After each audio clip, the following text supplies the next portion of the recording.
ಮೊದಲೇ ಇಲ್ಲಿರೋರು ಬಹುತೇಕರು ಟ್ರೈಬಲ್ಸ್, ಸಣ್ಣ ಪುಟ್ಟ ಲೋಪಗಳಾಗಿದ್ರೂ ಸಹ ಅನ್ಯಥಾ ಭಾವಿಸ್ಬೇಡ. ಸರಿ, ಎರಡನೇದು, ನಾನಿಲ್ಲಿ ನಿಮ್ಮನ್ನ ಉದ್ದೇಶಿಸಿ ಮಾತನಾಡ್ತಾ ಇರುವಂಥದ್ದು ಕೆಪಿಸಿಸಿಯ ಉಪಾಧ್ಯಕ್ಷನಾಗಿ ಅಲ್ಲ, ಅಥವಾ ಮಾಜಿ ಸಂಸತ್ ಸದಸ್ಯನಾಗೂ ಅಲ್ಲ, ಅಥವಾ ಮಾಜಿ ವಿಧಾನ ಪರಿಷತ್ತಿನ ವಿರೋಧ ಪಕ್ಷದ ನಾಯಕನಾಗೂ ಅಲ್ಲ.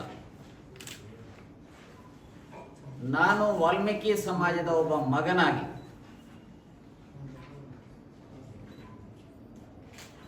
ಇವತ್ತು ಸಮಾಜದಲ್ಲಿ ಎಸ್ಸಿಗಳಿಗೆ, ಎಸ್ಟಿಗಳಿಗೆ, ಒಬಿಸಿಗಳಿಗೆ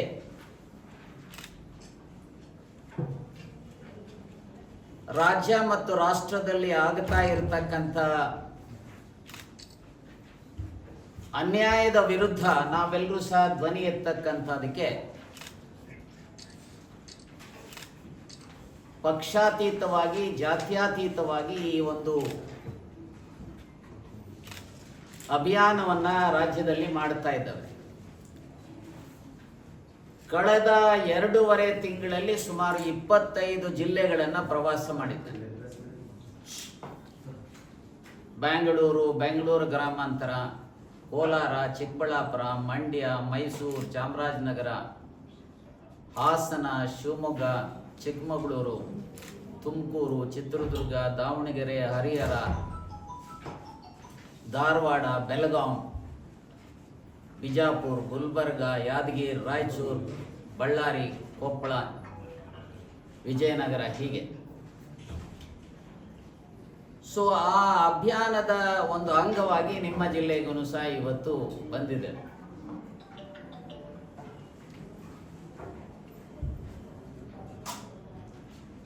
ಬಹುಶಃ ನಿಮ್ಮೆಲ್ಲರಿಗೂ ಗೊತ್ತಿರೋ ಹಾಗೆ ಸಂವಿಧಾನದ ಆರ್ಟಿಕಲ್ 341 ಸಾಮಾಜಿಕವಾಗಿ, ಶೈಕ್ಷಣಿಕವಾಗಿ ಯಾರು ಹಿಂದುಳಿದಿದ್ದಾರೆ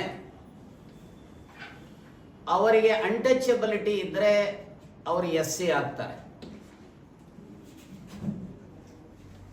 ಪ್ರಾರಂಭದಲ್ಲಿ ನಮ್ಮ ರಾಜ್ಯದಲ್ಲಿ ಎಸ್ಸಿ ಕಮ್ಯುನಿಟೀಸ್ ಇದ್ದಿದ್ದು ಕೇವಲ 1950ನಲ್ಲಿ ಇದ್ದಂಥದ್ದು 7. ಈಗ ಅದು 101 ಜಾತಿಗಳು ಸೇರ್ಪಡೆಯಾಗಿತ್ತು. ಹಾಗೆ 1950ನಲ್ಲಿ ಎಸ್ಟಿ ಜಾತಿಗಳಿದ್ದಿದ್ದು ಕೇವಲ 6.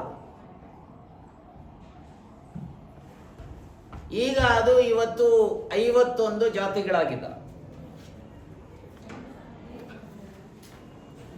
ಸೊ ಈ ಹಿನ್ನೆಲೆಯಲ್ಲಿ ಇವತ್ತು ಬೇರೆ ಬೇರೆ ಕಾರಣಗಳಿಂದ 19th ಏಪ್ರಿಲ್ 1991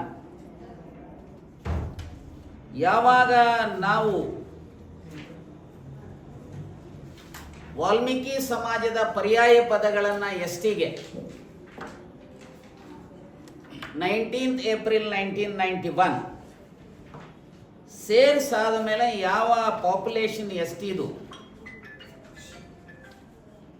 ಮೊದಲು ಇದ್ದಂಥದ್ದು 0.81 ST population in the year 1961. ಆದರೆ ಈಗ 7% ಆಗಿ ರಾಜ್ಯದಲ್ಲಿ 50 ಲಕ್ಷ ಜನ ಎಸ್ಟಿಗಳಿದ್ದಾರೆ.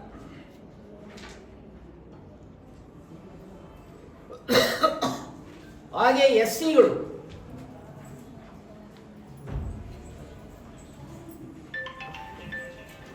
ಲೆಸ್ ದೆನ್ 15% ಇದ್ದಂಥವರು ಇವತ್ತು ಅವರು 17.1% ಆಗಿದ್ದಾರೆ.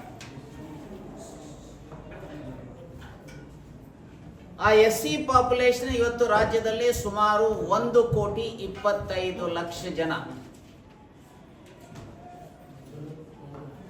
ಹಾಗೆ ಒಬಿಸಿಗಳು 2,25,00,000 ಜನ. ಒಟ್ಟು 4 ಕೋಟಿ ಎಸ್ಸಿ, ಎಸ್ಟಿ, ಒಬಿಸಿಗಳಿಗೆ ಇವತ್ತು ಆಗ್ತಾ ಇರತಕ್ಕಂಥ ಅನ್ಯಾಯದ ಹಿನ್ನೆಲೆಯಲ್ಲಿ ರಾಜ್ಯವ್ಯಾಪಿ ಇವತ್ತು ನಾವು ಹೋರಾಟವನ್ನು ಮಾಡ್ತಾ ಇದ್ದೇವೆ.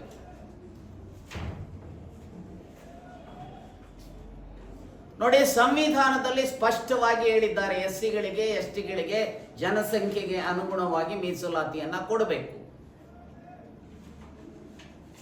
ಹಾಗಾಗಿ ಪಾರ್ಲಿಮೆಂಟ್, ಅಸೆಂಬ್ಲಿ, ಜಿಲ್ಲಾ ಪಂಚಾಯತ್, ತಾಲೂಕ್ ಪಂಚಾಯತ್, ಗ್ರಾಮ ಪಂಚಾಯತ್, ಮುನ್ಸಿಪಾಲಿಟೀಸ್ ಈ ಎಲ್ಲದರಲ್ಲೂ ಸಹ ಎಸ್ಸಿ ಎಸ್ಟಿಗಳಿಗೆ ಜನಸಂಖ್ಯೆಗೆ ಅನುಗುಣವಾಗಿ ಮೀಸಲಾತಿಯನ್ನು ಕೊಟ್ಟಿದೆ. ಹಾಗೆ SCP TSP ಕಾನೂನು ಅಡಿನಲ್ಲೂ ಸಹ ನಮಗೆ ಹಣ ಅಲೋಕೇಟ್ ಮಾಡತಕ್ಕಂಥದ್ರಲ್ಲೂ ಸಹ ಜನಸಂಖ್ಯೆಗೆ ಅನುಗುಣವಾಗಿ ಕೊಟ್ಟಿದ್ದಾರೆ. ಆ ಹಿನ್ನೆಲೆಯಲ್ಲಿ 19th April 1991 ಇಂದ ಹಿಡಿದು ನಾವುಗಳೆಲ್ಲ ಹೋರಾಟ ಮಾಡಿದ ಹಿನ್ನೆಲೆಯಲ್ಲಿ 2022ರಲ್ಲಿ ಬಸವರಾಜ ಬೊಮ್ಮಾಯಿ ಅವರ ಸರ್ಕಾರ ಇದ್ದಾಗ ಅದರ ಜೊತೆಗೆ ಹೈಕೋರ್ಟಿನ WP ನಂಬರ್ 16,852 16,852/2015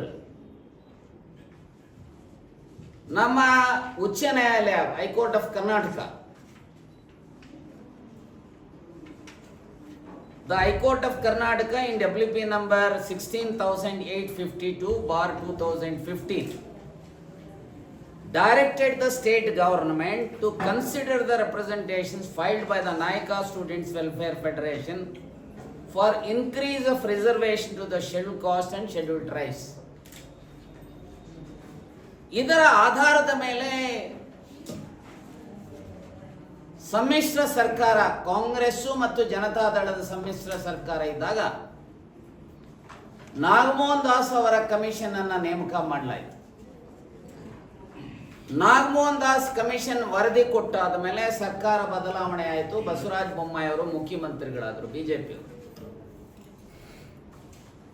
ಅವರು ಮತ್ತೊಂದು ಕಮಿಷನ್ ಅನ್ನ ಎನ್ಕ್ವೈರಿ ಮಾಡಲಿಕ್ಕೆ ಆದಿಯವರ ಕಮಿಷನ್ ಅನ್ನು ಮಾಡಿದ್ರು. ಸೊ ಈ ಎರಡು ಕಮಿಷನ್ ಅಲ್ಲಿ ಸ್ಪಷ್ಟವಾಗಿ ಹೇಳಿದ್ದಾರೆ, there is a inadequate representation for ST, SC and OBC. ಏನು ಇಂದಿರಾ ಸಾನಿಸ್ ಕೇಸಲ್ಲಿ 1992ನಲ್ಲಿ ಸುಪ್ರೀಂ ಕೋರ್ಟ್ನವರು ಏನು ಹೇಳಿದ್ದಾರೆ, generally reservation shall not exceed 50% ಅಂತ ಹೇಳ್ತಾರೆ. ಆದರೆ ಇನ್ನೇನು ಎಕ್ಸೆಪ್ಷನಲ್ ಕೇಸಸ್ ಎಲ್ಲಿ ಯಾವುದಾದ್ರೂ ವರ್ಗಕ್ಕೆ ಸರಿಯಾದಂಥ ಪ್ರಾತಿನಿಧ್ಯ ಸಿಕ್ಕಿಲ್ಲ ಅಂತ ಹೇಳಿದ್ರೆ, on the basis of data, empirical data and by assigning cogent reasons, reservation 50ರಿಂದ ಮೇಲಕ್ಕೆ ಜಾಸ್ತಿ ಮಾಡಲಿಕ್ಕೆ ಅವಕಾಶ ಇದೆ ಅಂತೇಳಿ ಸುಪ್ರೀಂ ಕೋರ್ಟ್ನವರೇ ಹೇಳಿದ್ದಾರೆ. ಸೊ ಈ ಹಿನ್ನೆಲೆಯಲ್ಲಿ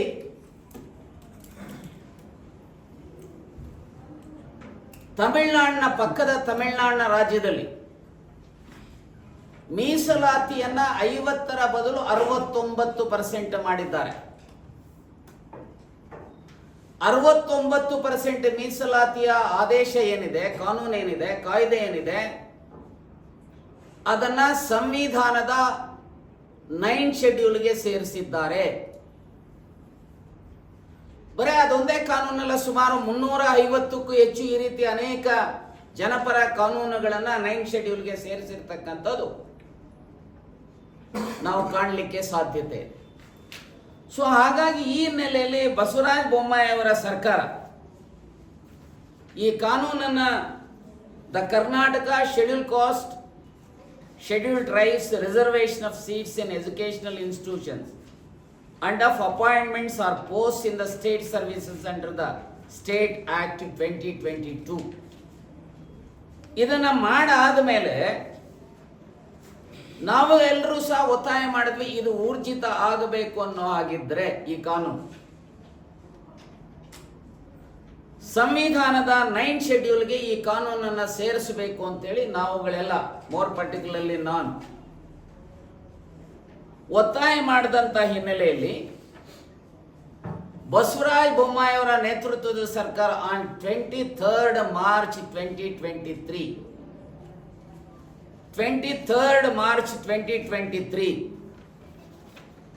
ಕೇಂದ್ರ ಸರ್ಕಾರಕ್ಕೆ ಪತ್ರ ಬರೀತಾರೆ. ಏನಂತ ಬರೀತಾರೆ? To include Karnataka act number 1 of 2023, that is Karnataka SC/ST reservation of seats in educational institutions and appointments or posts in the services under the State Act 2022 for inclusion in 9th schedule of the Constitution of India. ಇದು ಪತ್ರ ಬರೆದಿರುವಂಥದ್ದು ನಮ್ಮ ರಾಜ್ಯ ಸರ್ಕಾರದ chief secretary Vandita Sharma. That is on 23rd March 2023. ಇದಾದ ಮೇಲೆ ಕೇಂದ್ರ ಸರ್ಕಾರದ ಒಂದು ಪತ್ರ ಬರೆದಿದೆ. That is on 11th May 2023. ಇದು ಹೋಮ್ ಡಿಪಾರ್ಟ್ಮೆಂಟ್ಗೆ ಬರೋದಿಲ್ಲ, ಇದನ್ನ ಟ್ರೈಬಲ್ ಡಿಪಾರ್ಟ್ಮೆಂಟ್ಗೆ ಅಥವಾ ಸೋಷಿಯಲ್ ವೆಲ್ಫೇರ್ ಡಿಪಾರ್ಟ್ಮೆಂಟ್ಗೆ ಅಪ್ರೋಚ್ ಮಾಡಿ ಅಂತ ಬಿಟ್ಟರು. ಇದರ ಪರಿಣಾಮ ಇವತ್ತು ಏನಾಗಿದೆ ಅಂತ ಹೇಳಿದ್ರೆ, ರಾಜ್ಯದಲ್ಲಿ ಈ ಸಾಮಾಜಿಕ ನ್ಯಾಯಕ್ಕೆ ವಿರೋಧಿಗಳು ಯಾರಿದ್ದಾರೆ, ಸಾಮಾಜಿಕ ನ್ಯಾಯದಲ್ಲಿ ಬದ್ಧತೆ ಇಲ್ಲದೆ ಇರತಕ್ಕಂಥವ್ರು ಯಾರಿದ್ದಾರೆ, ಅವರು ಇವತ್ತು KIT ಮತ್ತು ಹೈಕೋರ್ಟಿನಲ್ಲಿ ಕೇಸುಗಳನ್ನು ದಾಖಲು ಮಾಡಿ ಈ ಕಾನೂನಿಗೆ ತಡೆಯಾಜ್ಞೆಯನ್ನು ತಂದಿದ್ದಾರೆ. In fact last week, just 3-4 days back, there was a direction by the Honorable Supreme Court of India. ಈ ಇಶ್ಯೂನ ನಮ್ಮ ಕರ್ನಾಟಕದ ಹೈಕೋರ್ಟಿನಲ್ಲಿ ಇತ್ಯರ್ಥ ಮಾಡಿಕೊಂಡು ಬನ್ನಿ ಅಂತೇಳಿ ನೀವುಗಳೇ ಪತ್ರಿಕೆಗಳಲ್ಲಿ ಅದನ್ನು ಬರೆದಿದ್ದೀರಿ. ಇಲ್ಲಿ ಏನಾಗಿದೆ, ರಾಜ್ಯ ಸರ್ಕಾರ ಹೈಕೋರ್ಟಿನಲ್ಲಿ ಕೊಟ್ಟಿರತಕ್ಕಂಥ ಸ್ಟೇಯನ್ನು ವೆಕೇಟ್ ಮಾಡಿಸಲಿಕ್ಕೆ ರಾಜ್ಯ ಸರ್ಕಾರ ಪ್ರಯತ್ನ ಸಾಲ್ದು. ಹಾಗೆ ಬಹಳ ಮಾತನಾಡುವಂತ ಪ್ರಧಾನಮಂತ್ರಿಗಳು ಮೋದಿಯವರು ಚುನಾವಣೆಯ ಸಂದರ್ಭದಲ್ಲಿ ಬರ್ತಾರೆ ರಾಜ್ಯಕ್ಕೆ, ಗುಲ್ಬರ್ಗ ಹೋಗ್ತಾರೆ, ಅಲ್ಲಿರುವಂತ ಕೋಳಿ ಸಮಾಜದವ್ರನ್ನ ಬೆಸ್ತರ್ನ ST ಮಾಡ್ತೀವಿ ಅಂತ ಹೇಳ್ತಾರೆ. ಇನ್ನೊಂದು ಕಡೆ ಹೋಗ್ತಾರೆ, ಕುರುಬರನ್ನ ST ಮಾಡ್ತೇವೆ ಅಂತ ಹೇಳ್ತಾರೆ. ಇನ್ನೊಂದು ಕಡೆ ಹೋಗ್ತಾರೆ, ಗೊಲ್ಲರನ್ನ ST ಮಾಡ್ತೇವೆ ಅಂತ ಹೇಳ್ತಾರೆ. ನಾನು ಇಷ್ಟೇ ಹೇಳ್ತೇನೆ, ಮೀಸಲಾತಿ ಯಾರಪ್ಪನ ಸೊತ್ತಲ್ಲ. ಯಾರನ್ನು ಬೇಕಾದರೂ, ಯಾರು ಅರ್ಹತೆ ಇದ್ದಾರೋ ಅವರುಗಳನ್ನ SC-ನಾದರೂ ಆಗಬಹುದು, ST-ನಾದರೂ ಆಗಬಹುದು, OBC-ನಾದರೂ ಆಗಬಹುದು, as per the provisions of article 340, 341 and 342. ಆದರೆ ಈ ಚುನಾವಣೆಯ ಸಂದರ್ಭದಲ್ಲಿ ಕೊಟ್ಟಂತ ಹೇಳಿಕೆಗಳ ಹಿನ್ನೆಲೆ ಸೊ ಮಾಡದೆ ಇವತ್ತೇನಾಗಿದೆ, ಯಾರನ್ನೇ ಸೇರಿಸಬೇಕಾದ್ರೂ ನಮ್ದು ಕ್ಲಿಯರ್ ಇದೆ, we are very very clear. ಯಾರನ್ನೇ ಸೇರಿಸಬೇಕಾದ್ರೂ ಕುಲಶಾಸ್ತ್ರ ಅಧ್ಯಯನ ಮಾಡಬೇಕು. ಅವರನ್ನ ಇವತ್ತು OBC-ಯಿಂದ SC-ಗೆ ತಂದರೆ ಅಥವಾ ST-ಗೆ ತಂದರೆ ಅಲ್ಲಿ ಬಿಟ್ಟು ಬರುವಂತ ಪರ್ಸೆಂಟೇಜ್ ಅನ್ನ ಇಲ್ಲಿಗೆ ತರಬೇಕು. ಸೊ ಹಾಗಾಗಿ ನಾವು ಯಾರ ವಿರೋಧ, ಇನ್ಫ್ಯಾಕ್ಟ್ ನಾನೇ ಅನೇಕ ಸಾರಿ ಅಡ್ವೊಕೇಟ್ ಮಾಡಿದ್ದೇನೆ. ಅನೇಕ ಸಾರಿ ಸವಿತಾ ಸಮಾಜದವರು ನಿಜವಾದಂತ ಅನ್ಟಚಬಿಲಿಟಿ ಅವರಿಗಿದೆ, ಧೋಬಿ ಸಮಾಜದವರು ನಿಜವಾದಂತ ಅನ್ಟಚಬಿಲಿಟಿ ಇದೆ.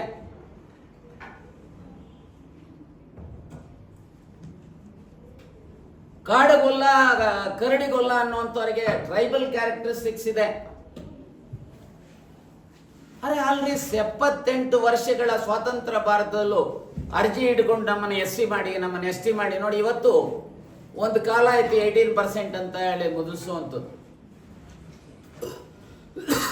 ಈಗ ಆಸ್ ಆನ್ ಟುಡೇ ಪೊಲಿಟಿಕಲಿ ಏನಾಗಿದೆ, SC ಲೇಡಿ ಲೋಕಲ್ ಅಥಾರಿಟೀಸ್ ಅಲ್ಲಿ, ST lady, A lady, B lady, general lady. 10 categories of reservation is there. So ಹಾಗಾಗಿ ಇವತ್ತೇನಾಗಿದೆ, ಈ ರಿಸರ್ವೇಷನ್ಗೆ ಆಶ್ವಾಸನೆಗಳು ಕೊಡ್ತೀರಿ ಮಿಸ್ಟರ್ ಮೋದಿ, ಮತ್ತೆ ಮಿಸ್ಟರ್ ಬಸವರಾಜ ಬೊಮ್ಮಾಯಿ, ಶೆಟ್ಟರ್, ಜೋಶಿ, ವಿ ಸೋಮಣ್ಣ, ಕಾರಜೋಳ್, ನೀವುಗಳೇನಪ್ಪ ಈ ಕಾನೂನನ್ನು ಮಾಡದಂತವ್ರು? ಏನೋ 2022ರ ಕಾನೂನನ್ನ ನಿಮ್ದೇ ಸರ್ಕಾರ ಇದೆ, ನೀವೇ ಪತ್ರ ಬರೆದಿದ್ದೀರಿ 9th ಶೆಡ್ಯೂಲ್ಗೆ ಸೇರಿಸಬೇಕು ಅಂತೇಳಿ. ಸೇರಿಸದೇ ಇರೋದ್ರಿಂದ ಇವತ್ತು ಸ್ಟೇ ಆಗಿರೋದ್ರಿಂದ ಏನು ಪರಿಸ್ಥಿತಿ ಬಂದಿದೆ ಅಂತ ಹೇಳಿದ್ರೆ, ಈಗ 56,000 ಉದ್ಯೋಗಗಳನ್ನ ರಿಕ್ರೂಟ್ ಮಾಡಿದ್ರೆ 7% ಅಂದರೆ 3,750-800 ಉದ್ಯೋಗ ಸಿಗುತ್ತೆ ಎಸ್ ಟಿಗಳಿಗೆ. ಹಾಗೆ ಎಸ್ ಸಿಗಳಿಗೆ ಸುಮಾರು 8,000 ಚಿಲ್ಲರೆ ಸಿಗುತ್ತೆ. ಆದರೆ 3% ಅಂದರೆ 1,600 ಸಿಗುತ್ತೆ ಎಸ್ ಟಿಗಳಿಗೆ. ಹಾಗೆ 15% ಅಂದರೆ, ಯಾಕಂದ್ರೆ 17ರಿಂದ 15ಕ್ಕೆ ಬಂದಿದೆ ಎಸ್ ಸಿಗೆ, ಎಸ್ ಟಿದು 7ರಿಂದ 3ಕ್ಕೆ ಬಂದಿದೆ. ಈಗ OBC 32 ಮಾತ್ರ ಕೊಟ್ಟಿರುವಂಥದ್ದು. In fact very recently MR ನಾಯಕರವರ ಬ್ಯಾಕ್ವರ್ಡ್ ಕ್ಲಾಸ್ ಕಮಿಷನ್ ರಿಪೋರ್ಟ್ ಅಲ್ಲಿ OBCಗಳಿಗೆ 42% ಮಾಡಬೇಕು ಅಂತೇಳಿ ರೆಕಮೆಂಡ್ ಮಾಡಿ. ಅವರ ರೆಕಮೆಂಡೇಶನ್ ಇನ್ಫ್ಯಾಕ್ಟ್ ಪಕ್ಕದ ರಾಜ್ಯದಲ್ಲಿ 69% ಇದೆ. 56 ಬದಲು 66% ಮಾಡುವಂಥದಕ್ಕೆ ರೆಕಮೆಂಡೇಶನ್ ಇದೆ. ಸಾಮಾಜಿಕ ನ್ಯಾಯವನ್ನು ಕೊಡಿಸೋದರಲ್ಲಿ ಒಂದು ಕಡೆ ಕೇಂದ್ರ ಸರ್ಕಾರ ವಿಫಲ ಆಗಿದೆ. ಯಾಕಂದ್ರೆ ball is in their court. ರಾಜ್ಯ ಸರ್ಕಾರ ನಮ್ಮೆಲ್ಲರ ಒತ್ತಾಯದ ಹಿನ್ನೆಲೆಯಲ್ಲಿ ಇಲ್ಲೇ ಬೆಲ್ಗಾಂ ಸೆಷನ್ ನಲ್ಲಿ ಡಿಸೆಂಬರ್ನಲ್ಲಿ ರೆಸಲ್ಯೂಷನ್ ಮಾಡ್ತಾರೆ 9 ಶೆಡ್ಯೂಲ್ಗೆ ಸೇರಿಸಬೇಕು ಅಂತ.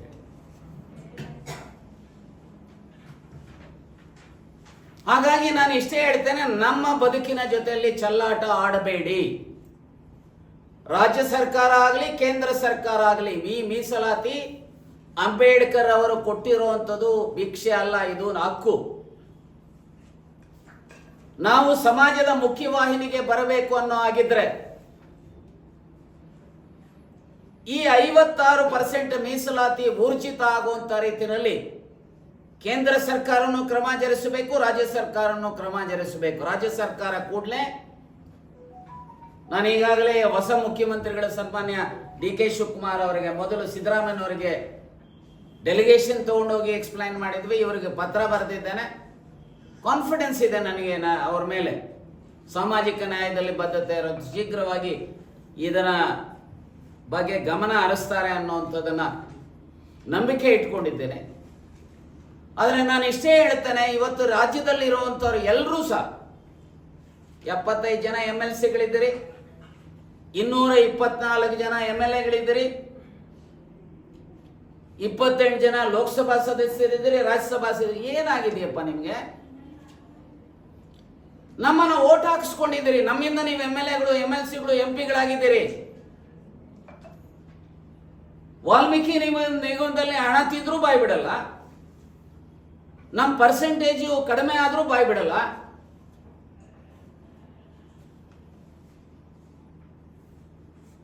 ಅದರಲ್ಲೂ ಮೋರ್ ಪರ್ಟಿಕ್ಯುಲರ್ಲಿ ಯಾರು ಈ ರಿಸರ್ವ್ಡ್ ಕಾನ್ಸ್ಟಿಟ್ಯೂನ್ಸಿಗಳಿಂದ ಆಯ್ಕೆ ಆಗಿದಾರಲ್ಲ, ಏನಾಗಿದೆ ನಿಮಗೆ? ನಾನು ಇಷ್ಟೇ ಹೇಳ್ತೇನೆ, ತಾಳ್ಮೆಯನ್ನ ಪರೀಕ್ಷೆ ಮಾಡಲಿಕ್ಕೆ ಹೋಗಬೇಡಿ. ನಮ್ಮ ಬದುಕಿನ ಮೇಲೆ ಏನಾದರೂ ಗೋರಿ ಕಟ್ತೀವಿ ಅಂತ ಏನಾದರೂ ತಿಳ್ಕೊಂಡಿದ್ರೆ ನೀವು ರಾಜಕೀಯವಾಗಿ ಆ ಸ್ಥಿತಿಗೆ ಹೋಗ್ತೀರಿ ಅನ್ನುವಂಥ ಎಚ್ಚರಿಕೆಯನ್ನು ಕೊಡಲಿಕ್ಕೆ ಬಯಸುತ್ತೇನೆ. ಅದು ಯಾವುದೇ ಪಾರ್ಟಿ ಇರಲಿ.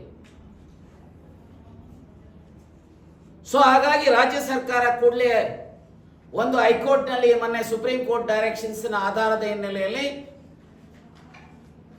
ಹೈಕೋರ್ಟ್ನಲ್ಲಿ ಕೊಟ್ಟಿರತಕ್ಕಂಥ ಈ ಸ್ಟೇ ಏನಿದೆ 2022 ಆಕ್ಟ್ ಮೇಲೆ, ಆ ಸ್ಟೇಯನ್ನು ವೆಕೇಟ್ ಮಾಡುವಂಥದಕ್ಕೆ ರಾಜ್ಯ ಸರ್ಕಾರ ಕ್ರಮ ವಹಿಸಬೇಕು.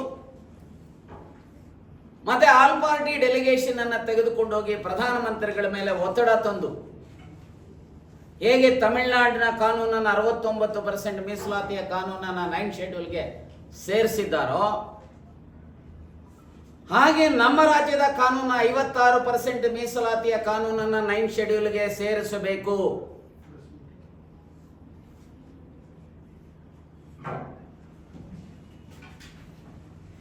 ಮೋದಿಯವರು ಮಾತಾದ ಸಬ್ಕಾ ಸಾಥ್ ಸಬ್ಕಾ ವಿಕಾಸ್ ಅಂತ ಹೇಳ್ತಾರೆ. ಇದೇನೇನಪ್ಪ? ದಯಮಾಡಿ ನಮ್ಮ ತಾಳ್ಮೆ ಪರೀಕ್ಷೆ ಮಾಡಕ್ಕೆ ಹೋಗ್ಬಿಡಿ ಮಿಸ್ಟರ್ ಮೋದಿ.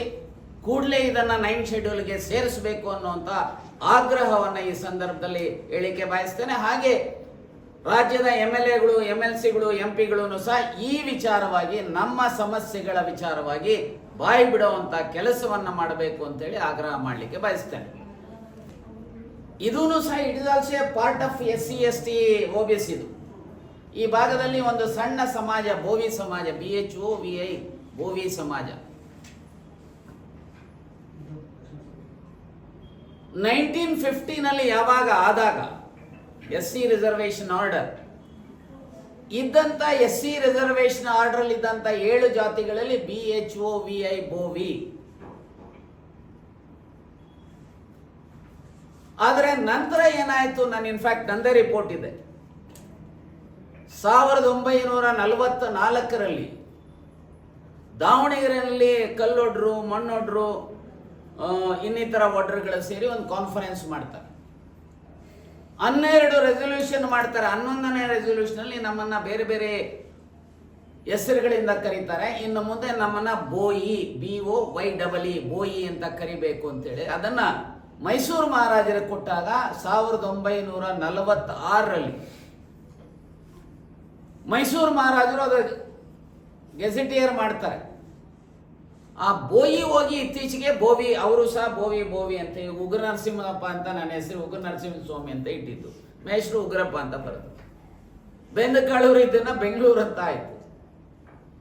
ಸೊ ಈಗ ನನ್ನ ರಿಪೋರ್ಟ್ ಅಲ್ಲಿ ಹೇಳಿದ್ದಾನೆ, ಬೋವಿಗಳಿಗೂ ಕೊಡ್ರಪ್ಪ, ಬೋಯಿ ಹೋಗಿ ಇವತ್ತು ಬೋವಿ ಆಗಿರುವಂತ ಅವ್ರಿಗೂ ಕೊಡಿ, ಯಾಕೆ ಅವ್ರಿಗೆ ಅನ್ಯಾಯ ಮಾಡ್ತೀರಿ? ಸೊ ಇದರಿಂದ ಏನಾಗಿದೆ, ಎಲ್ಲೋ ಒಂದು ಕಡೆ ಈ ವರ್ಗಗಳನ್ನ ವ್ಯವಸ್ಥಿತವಾಗಿ ಒಡೆದಾಡ್ತಕ್ಕಂಥ, ವ್ಯವಸ್ಥಿತವಾಗಿ ಇವರನ್ನ ಮುಗಿಸ್ತಕ್ಕಂಥ ಸಂಚುಗಳು ಅಲ್ಲಲ್ಲೇ ಕೆಲವರು ಮಾಡ್ತಾ ಇದ್ದಾರೆ. ನಾನು ಇಷ್ಟೇ ಹೇಳ್ತೇನೆ, ಆ ಬೋವಿ ಸಮಾಜದವ್ರಿಗೂ ಸಹ ಒಡ್ರಿಗೂ ಕೊಡಿ, ಇವ್ರಿಗೂ ಕೊಡಿ. ನಾನು ಅವರ ಕೊಡಬೇಡಿ ಅಂತ ಹೇಳೋದಿಲ್ಲ, ಯಾಕಂದ್ರೆ ಸಂವಿಧಾನದಲ್ಲಿ ಅವ್ರಿಗೂ ಸಹ ಕೊಟ್ಟಿರ್ತಕ್ಕಂಥದ್ದು ಇದೆ. ಸೊ ಈ ಭಾಗದ ಅನೇಕರು, ನಂದೇ ರಿಪೋರ್ಟ್ ಮೇಲೆ ಅನೇಕ ಜನ, ಪಾಪ ಇರೋಂಥ 2 ಲಕ್ಷ ಜನ ಸ್ಕೂಲ್ ಟೀಚರ್ಸು, ಸಣ್ಣ ಸಣ್ಣ ಕೆಲಸದಲ್ಲಿ ಇರುವಂಥವ್ರು, ಅವರಿಗೆ ಯಾರು ಹೇಳೋರಿಲ್ಲ, ಕೇಳೋರಿಲ್ಲ. ಸಾಮಾಜಿಕ ನ್ಯಾಯ ಅಂದರೆ ಸಮಾಜದ ಕಟ್ಟ ಕಡೆಯ ವ್ಯಕ್ತಿಗಳು ಯಾರಿದ್ದಾರೆ ಆ ವ್ಯಕ್ತಿಗಳ ಸಮಸ್ಯೆನೂ ಪರಿಹಾರ ಮಾಡಿಕೊಡ್ತಕ್ಕಂಥದ್ದು ಆಗಬೇಕು. ಇದೊಂದು ಕಡೆ ಆದರೆ ಈ ಭಾಗದಲ್ಲಿ, ಅದರಲ್ಲೂ ವಿಶೇಷವಾಗಿ ಗುಲ್ಬರ್ಗ, ಯಾದಗಿರಿ, ಬಿಜಾಪುರ, ಬಾಗಲಕೋಟೆ, ಬೆಳಗಾಂ, ರಾಯಚೂರು, ಕೊಪ್ಪಳ, ಇದರಲ್ಲೂ ಸಹ ಅನೇಕರು ಇವತ್ತು ಸುಳ್ಳು ಸರ್ಟಿಫಿಕೇಟ್ಸ್ ಅನ್ನ ತೆಗೆದುಕೊಳ್ತಾ ಇದ್ದಾರೆ, ನಕಲಿ ಜಾತಿ ಸರ್ಟಿಫಿಕೇಟ್ಸ್. ಕೆಲವರು ST ಆಗಿ ತೆಗೆದುಕೊಳ್ತಾ ಇದ್ದಾರೆ, ಕೆಲವರು SC ಆಗಿ ತೆಗೆದುಕೊಳ್ತಾ ಇದ್ದಾರೆ. ಸುಮಾರು 3.5 ಲಕ್ಷಕ್ಕೂ ಹೆಚ್ಚು ಸುಳ್ಳು ಸರ್ಟಿಫಿಕೇಟ್, ನಕಲಿ ಸರ್ಟಿಫಿಕೇಟ್ಸ್ ಅನ್ನ, ಅದರಲ್ಲೂ ವಿಶೇಷವಾಗಿ ತಳವಾರ ಸಮಾಜದ ಹೆಸರಿನಲ್ಲಿ, ತಳವಾರ ಬೇರೆ ಬೇರೆ ವಾಲ್ಮೀಕಿ ಸಮಾಜದವರು ತಳವಾರಿದ್ದಾರೆ, ಉಪ್ಪಾರ್ ಸಮಾಜದವರು ತಳವಾರಿದ್ದಾರೆ, ಮುಸಲ್ಮಾನ್ ಸಮಾಜದವರು ತಳವಾರಿದ್ದಾರೆ, ಬೆಸ್ತ ಸಮಾಜದವರು ತಳವಾರಿದ್ದಾರೆ. ಆದರೆ 1985ರಲ್ಲಿ, ಯಾಕಂದ್ರೆ ನಾನು ಅದನ್ನ ಪ್ರೋಸೆಸ್ ಅಲ್ಲಿ ಇದ್ದಂಥವ್ರು, ನಾನು ಸನ್ಮಾನ್ಯ ರಾಮಕೃಷ್ಣ ಹೆಗಡೆ ಅವರು ಎಮರ್ಜೆನ್ಸಿನಲ್ಲಿ ಒಟ್ಟಿಗೆ ಜೈಲಲ್ಲಿ ಇದ್ದಂಥವ್ರು, ಅದನ್ನ ರೆಕಮೆಂಡ್ ಮಾಡಿಸ್ಬೇಕಾದ್ರೆ ಸ್ಪಷ್ಟವಾಗಿ ಬರೆದಿದ್ದೇವೆ, ಯಾರು ವಾಲ್ಮೀಕಿ ಸಮಾಜದ ತಳವಾರಿದ್ದಾರೆ ಅವರಿಗೆ ಮಾತ್ರ ST ಅಂತೇಳಿ. ವಿ ಆರ್ ನಾಟ್ ಎಗೇನ್ಸ್ಟ್ ಬೆಸ್ತರಾಗ್ಲಿ ಮತ್ತೊಬ್ಬರಾಗ್ಲಿ, ಅವರು ಕಾನೂನಾತ್ಮಕವಾಗಿ ಸೇರ್ಕೊಂಡ್ರೆ ನಾವು ವೆಲ್ಕಮ್ ಮಾಡ್ತೇವೆ, ನಮ್ಮೊಟ್ಟಿಗೆ ಅವರನ್ನ ಕುಂಡ್ರಿಸ್ಕೊಂಡು ಊಟ ಮಾಡ್ತೇವೆ. ಯಾರು ಬೇಕಾದ್ರು, ಯಾರಿಗೆ ಅರ್ಹತೆ ಇದೆ ಅವರು SC ಆಗ್ಬೋದು, ST ಆಗ್ಬೋದು, OBC ಆಗ್ಬಾರ್ದು, we have no objection at all. ಆದರೆ ಸುಳ್ಳು ಸರ್ಟಿಫಿಕೇಟ್ ತೆಗೆದುಕೊಂಡು ನಮಗೂ ಅನ್ನ ಇಲ್ಲದೆ ಅವ್ರಿಗೂ ಅನ್ನ ಇಲ್ಲದೆ ಕಿತ್ತಾಟ ಆಗುವಂಥದ್ದು ಆಗಬಾರದು. ಇದನ್ನು ತಡೆಯುವಂಥ ಕೆಲಸವನ್ನು ಸಹ ರಾಜ್ಯ ಸರ್ಕಾರ ಮಾಡಬೇಕು ಅಂತೇಳಿ ಆಗ್ರಹಿಸ್ತಾರೆ. ಧಕ್ಕೆ ಬಂದಾಗ ಇನ್ನು ನನಗೆ 18 ವರ್ಷ ಆಗಿರಲಿಲ್ಲ, 17 ತಿಂಗಳು 20 ದಿವಸಗಳ ಕಾಲ ಬೆಂಗಳೂರು ಕಾರಾಗೃಹದಲ್ಲಿ ಮೀಸಾಬಂದಿ ಆಗಿದ್ದ. ಅಟಲ್ ಬಿಹಾರಿ ವಾಜಪೇಯಿ, LK ಅದ್ವಾನಿ, ಮಧು ದಂಡವತೆ, ಶ್ಯಾಮನಂದನ್ ಮಿಶ್ರಾ, ದೇವೇಗೌಡ, ರಾಮಕೃಷ್ಣ ಹೆಗಡೆ, PGR ಸಿಂಧೆ, ಈ ಥರದವರು ನನ್ನ ಜೈಲ್ ಮೇಟ್ಸ್. ನಾನು ಸುರೇಶ್ ಕುಮಾರ್ ಅತಿ ಯಂಗೆಸ್ಟ್ ಅಮಾಂಗ್ ದ ಮೀಸಾ ಡೆಟಿ. ನಾವು ಪ್ರಜಾತಂತ್ರ ವ್ಯವಸ್ಥೆನಲ್ಲಿ ಈಗ ಸರ್ಕಾರದ ಗಮನವನ್ನು ಸೆಳೆದಿದೆ, ಸರ್ಕಾರಕ್ಕೆ ಗಡುವುಗಳನ್ನು ಕೊಡ್ತಾ ಬಂದಿದೆ. ಈಗ ಇಡೀ ರಾಜ್ಯದಲ್ಲಿ ಒಂದು ರೀತಿ ಅವೇರ್ನೆಸ್ ಕ್ರಿಯೇಟ್ ಮಾಡತಕ್ಕಂಥ, ಅದರ ಜೊತೆಗೆ ಸರ್ಕಾರದ ಈಗ ನಾವು DC ಗಳ ಮುಖಾಂತರ ಮುಖ್ಯಮಂತ್ರಿಗಳಿಗೆ ಪತ್ರವನ್ನು ಬರೀತಾ ಇದೆ. ಎಲ್ಲ ಜಿಲ್ಲೆಗಳಲ್ಲಿ DC ಗಳ ಮುಖಾಂತರ ಅವರು ಕೊಡ್ತಾ ಇದೆ. ಸೊ ಅವರು ಏನಾದರೂ ಸಹ ನಮ್ಮ ಬೇಡಿಕೆಗಳಿಗೆ ಈಡೇರಿಸಲಿಲ್ಲ ಅಂತ ಹೇಳಿದ್ರೆ ಬರುವ ದಿನಮಾನಗಳಲ್ಲಿ ನಮ್ಮ ಹೋರಾಟ ಧರಣಿ ಕಾರ್ಯಕ್ರಮಗಳನ್ನು ರೂಪಿಸಬೇಕು ಅನ್ನುವಂಥದ್ದು ಇದೆ. ಒಂದು ದೊಡ್ಡ ಮಟ್ಟದಲ್ಲಿ ಪತ್ರ ವ್ಯವಹಾರಗಳನ್ನು ಆಂದೋಲನವನ್ನು ಮಾಡುವಂಥದ್ದು ಸಹ ಇದೆ.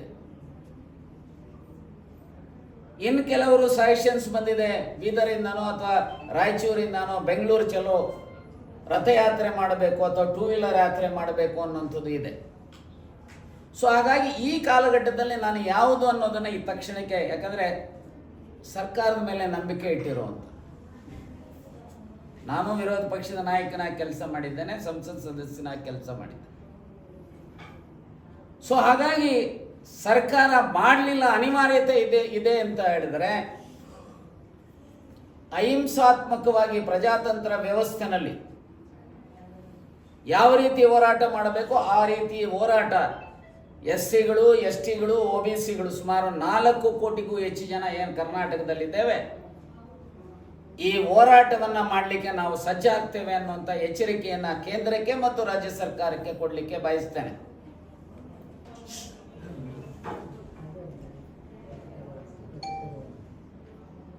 ಬಹುಶಃ ಅವರ ಏಜಿನ ಕಾರಣನೋ ಮತ್ತೊಂದೋ ಗೊತ್ತಿಲ್ಲ ನನಗೆ,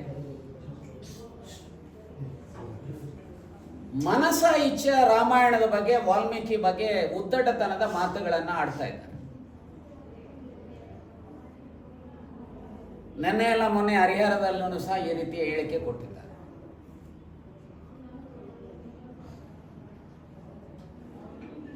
ಇಷ್ಟಾಭಾರ್ಯ ಸುಮಿತ್ರಂಚ ತಾಂಬೂಲಂ ಭಾರತೀ ಕಥಾ ಅಂತ ಹೇಳ್ತಾರೆ. ಇಷ್ಟವಾದಂಥ ಹೆಂಡತಿ, ಇಷ್ಟವಾದಂಥ ಸ್ನೇಹಿತ, ತಾಂಬೂಲ ಮತ್ತು ಭಾರತದ 2 ಕಥೆಗಳು, ರಾಮಾಯಣ ಮತ್ತು ಮಹಾಭಾರತ ಸದಾ ಹೊಸದಾಗೆ ಕಾಣುತ್ತಂತೆ. ರಾಮಾಯಣ ಓದಿದ್ದಾರೋ ಇಲ್ವೋ ನನಗೆ ಗೊತ್ತಿಲ್ಲ. ಆ ಶಂಭುಕನ ಒಂದು ಘಟನೆ ಇಟ್ಟುಕೊಂಡು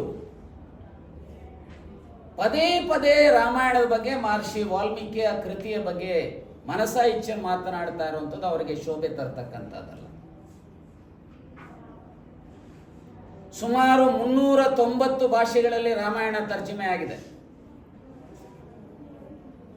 ಮಹರ್ಷಿ ವಾಲ್ಮೀಕಿ ಬರೆದಿರುವಂಥ ರಾಮಾಯಣದಲ್ಲಿ 24,000 ಶ್ಲೋಕಗಳಿದ್ದಾವೆ, 500 ಸರ್ಗಗಳಿದ್ದಾವೆ, 7 ಕಾಂಡಗಳಿದ್ದಾವೆ. ನಾನು ನಿಮ್ಮ ಮೂಲಕ ಕೇಳಲಿಕ್ಕೆ ಬಯಸ್ತೇನೆ ಮಿಸ್ಟರ್ ಭಗವಾನ್, ಅಯೋಧ್ಯ ಕಾಂಡ ಸರ್ಗ 100, ಅದರಲ್ಲಿ 87 ಶ್ಲೋಕಗಳಿದ್ದಾವೆ.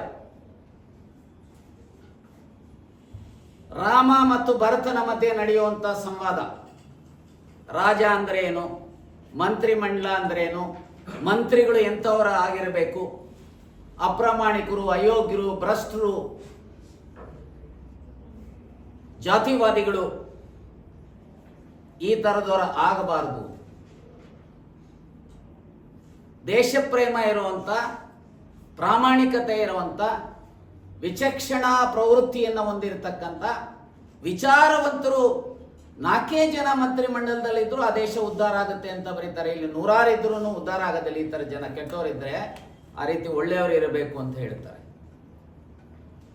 ಟ್ಯಾಕ್ಸ್ ಅನ್ನು ಹೇಗಾಗಬೇಕು, ಸರ್ಪ್ಲಸ್ ಬಡ್ಜೆಟ್ ಇರಬೇಕು ಅಂತ ಹೇಳ್ತಾರೆ. ಅರೆ ಪಾಪ, ನಮ್ಮ ಮೋದಿಯವರು ಅಧಿಕಾರಕ್ಕೆ ಬಂದಾಗ 52 ಲಕ್ಷ ಕೋಟಿ ಮಾತ್ರ ಸಾಲ ಇತ್ತು ದೇಶದ ಮೇಲೆ. ಏನ್ ದೊಡ್ಡ ಸಾಧನೆ, ನೆನ್ನೆನೋ ಮೊನ್ನೆಗೋ. ಅದು ಸುಳ್ಳು ಲೆಕ್ಕನೆ. ನೆಹರುಗೂ ಇವರಿಗೆ 47ರಿಂದ 52ರವರೆಗೂ ಬಿಟ್ಟೇ ಬಿಟ್ರು. ಕಳೆದ 12 ವರ್ಷಗಳಲ್ಲಿ ಇವರ ಸಾಧನೆ 52 ಲಕ್ಷ ಕೋಟಿಯ ಸಾಲ ಇವತ್ತು 216 ಲಕ್ಷ 95,000 ಕೋಟಿ ಸಾಲ ಮಾಡಿದ್ದಾರೆ. ಇದು ಗ್ರೇಟ್ ಅಚೀವ್ಮೆಂಟ್. ಮಹರ್ಷಿ ವಾಲ್ಮೀಕಿ ರಾಮನ ಮೂಲಕ ಹೇಳಿಸ್ತಾನೆ ಭರತನಿಗೆ, ನೋಡಪ್ಪ, ಯಾವುದೇ ರಾಷ್ಟ್ರ ಉದ್ಧಾರ ಆಗಬೇಕಾದ್ರೆ ಸರ್ಪ್ಲೆಸ್ ಬಡ್ಜೆಟ್ ಇರಬೇಕು.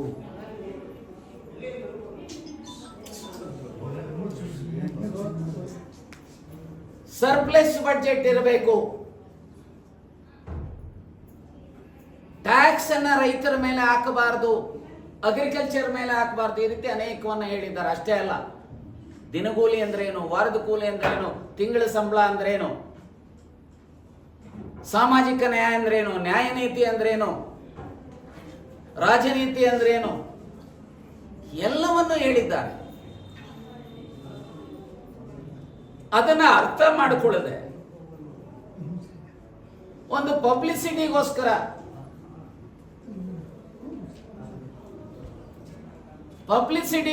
ಇವತ್ತು ಈ ಪ್ರೊಫೆಸರ್ ಭಗವಾನ್ ಅಂತವರು ರಾಮಾಯಣದ ಬಗ್ಗೆ, ಮಹರ್ಷಿ ವಾಲ್ಮೀಕಿ ಬಗ್ಗೆ ಲಘುವಾಗಿ ಮಾತನಾಡ್ತಾ ಇರುವಂಥದ್ದು. ಇದು ಮಹರ್ಷಿ ವಾಲ್ಮೀಕಿಯ ವಂಶಸ್ಥರಿಗೆ ಮತ್ತು ಮಹರ್ಷಿ ವಾಲ್ಮೀಕಿಯ ವಿಚಾರಧಾರೆಗಳಲ್ಲಿ ನಂಬಿಕೆ ಇಟ್ಟಿರ್ತಕ್ಕಂಥ ಎಲ್ಲರಿಗೂ ಸಹ ಅವರು ಮಾಡ್ತಾ ಇರುವಂತ ಅಪಚಾರ, ಮಾಡ್ತಾ ಇರುವಂತ ಅಪಮಾನ. ಅವ್ರಿಗೇನಾದ್ರೂ ಸ್ವಲ್ಪನಾದ್ರೂ ಬುದ್ಧಿ ಸ್ಥಿಮಿತದಲ್ಲಿದ್ದರೆ ಆ ರೀತಿ ಆಡಿರುವಂಥದಕ್ಕೆ ಅವರ ರಾಜ್ಯದ ಜನತೆಯ ಕ್ಷಮೆಯನ್ನ, ಬರೇ ರಾಜ್ಯದಲ್ಲಿ ಇಡೀ ದೇಶದ ಜನರ ಕ್ಷಮೆಯನ್ನ ಕೇಳಬೇಕಾಗತ್ತೆ. ನಾನು ನಿಮ್ಮ ಮೂಲಕ ಆಗ್ರಹ ಮಾಡಲಿಕ್ಕೆ ಬಯಸ್ತೇನೆ, ಮಿಸ್ಟರ್ ಭಗವಾನ್, ಮಹರ್ಷಿ ವಾಲ್ಮೀಕಿಯ ರಾಮಾಯಣದ ಬಗ್ಗೆ ಆಗಲಿ, ಆ ವರ್ಗದ ಜನರ ಬಗ್ಗೆ ಆಗಲಿ ಮಾತನಾಡುವಂತ ನೈತಿಕತೆ ನಿಮ್ಮಲ್ಲಿ ಇಲ್ಲ. ಸೊ ಈ ರೀತಿ ಮಾತನಾಡೋದ್ರ ಮೂಲಕ ಒಂದು ವರ್ಗದ ಜನರಿಗೆ, ಬಹುತೇಕ ಜನರಿಗೆ ಅಪಮಾನ ಮಾಡುವಂತ ಪ್ರವೃತ್ತಿಯನ್ನು ನಿಲ್ಲಿಸಬೇಕು, ಜನರ ಕ್ಷಮೆಯನ್ನು ಯಾಚಿಸಬೇಕು ಅಂತೇಳಿ ಅತ್ಯಂತ ಆಗ್ರಹಪೂರ್ವಕವಾಗಿ ಆಗ್ರಹಿಸಲಿಕ್ಕೆ ಬಯಸ್ತೇನೆ.